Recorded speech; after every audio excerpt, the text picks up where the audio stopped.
ప్రాంతీయవాదం అన్నారు. ప్రాంతీయవాదం ఉగ్రవాదం కంటే ప్రమాదం ఏదో అన్నాడు ఆయన. నేను వారికి గుర్తు చేస్తా ఉన్న ప్రాంతీయవాదం అంటే మరి పొట్టి శ్రీరాములు గారు 58 రోజుల పాటు ఆత్మ బలిదానం చేసుకున్నారే, పోరాటం చేసి మద్రాస్ ప్రెసిడెన్సీ నుంచి వేర్పడి తెలుగు రాష్ట్రం కావాలి, లింగ్విస్టిక్ బేసిస్గా రాష్ట్రాలు ఏర్పడాలి అనే ఒక ఆకాంక్షతో వారు ఏదైతే పోరాటం చేశారో, లింగ్విస్టిక్ బేసిస్కి వారికి సంబంధం లేదు, మద్రాస్ నుంచి ఆంధ్ర రాష్ట్రం వేరుపడాలని పొట్టి శ్రీరాములు గారు 58 రోజులు నిరాహార దీక్ష చేశారు. అది కూడా ప్రాంతీయవాదం అంటారా? ప్రాంతీయవాదం అంటే నేను ఇంకో ప్రశ్న అడుగుతా ఉన్నా పవన్ కళ్యాణ్ గారిని. మోడీ గారు ఇవాళ ఆయన ప్రాంతం మీద అభిమానంతో, ప్రాంతీయవాదంతో తెలంగాణకు వచ్చిన ఇండస్ట్రీలను కొట్టుకొని పోతా ఉన్నాడు.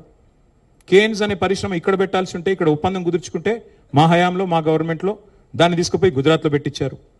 మైక్రాన్ అనే సంస్థ ఇక్కడ పెట్టాల్సి ఉంటే, పెట్టుబడి పెట్టేది ఉంటే దాన్ని తీసుకుపోయి గుజరాత్లో పెట్టుకున్నారు.